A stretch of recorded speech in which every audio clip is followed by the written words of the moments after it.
Hey guys, this is Sid Patel, CEO of Beverage Trade Network and USATT Trade Tasting. In this call, I talk with one of the finest Georgian importers. This is a classic importer if you really want to add Georgian wines to your portfolio. So this message is for the state distributors, especially, in the states nearby Indiana or Illinois. They're just looking to expand into nearby states and also in Florida. So if you are from that state, reach out to Kirk, who I will be chatting with. Listen to this call. Here are some reasons why I think it makes sense for you to do business with them.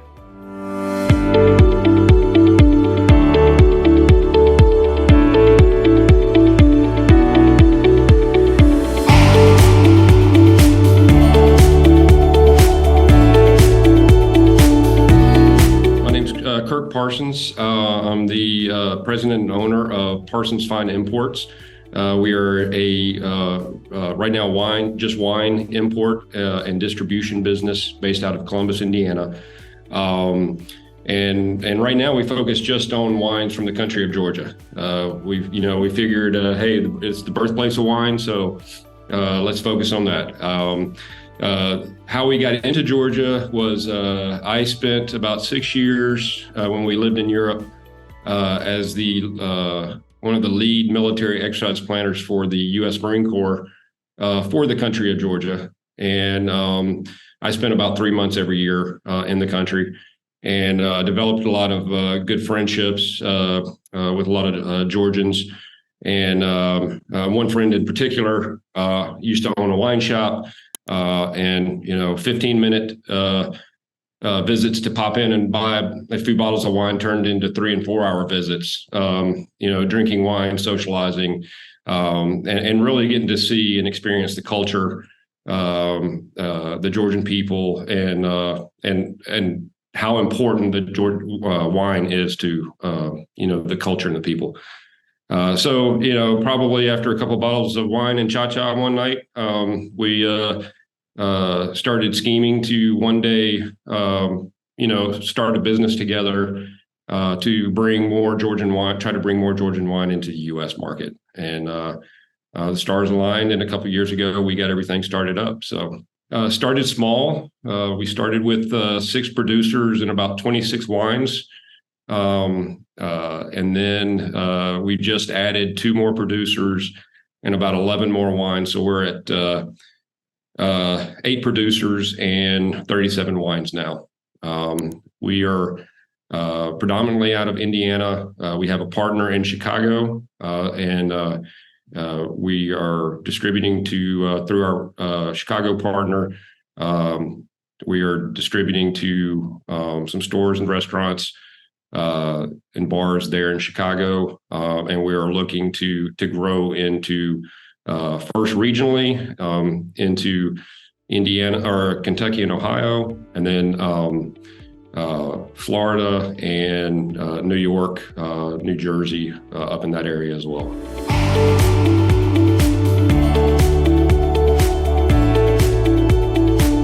Yeah, I think first, the history, being the birthplace of wine, 8,000 years.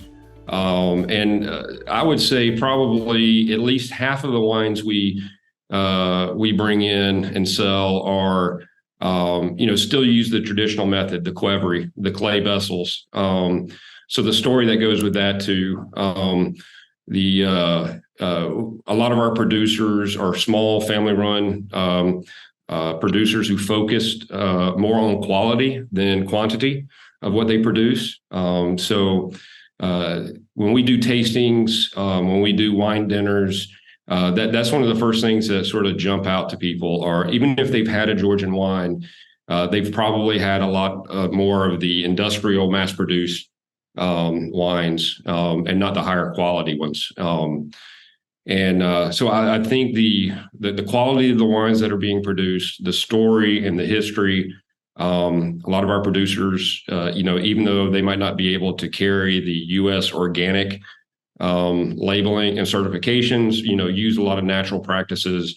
So that has provided interest for people and then also the amber wines.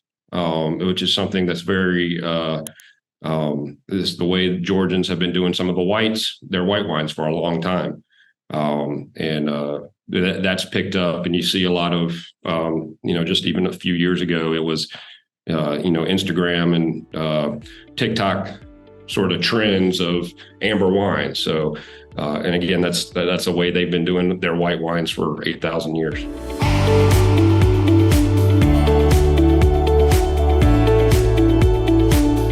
Yeah, so we're able to, in Indiana, we're able to self-distribute to our customers here, and then we ship. Right now, we're doing about 2 to 3 pallets a month over to Chicago, and probably about 100 to 150 cases are going over to Chicago. Our retail price points for our wines are anywhere from $10 to $12 up to $34, $35 for retail. And again, some of the quality of the wines probably, could even, especially some of the ones that have been recognized, in receiving commendations from Decanter or IWSC, probably could even go a little higher. But right now we're probably 10 to 12 on the low side and 34, 35 on the high side. On the retail market. Pickup location is Indiana and Chicago, and possibly adding a facility in Kentucky, probably in the next few months.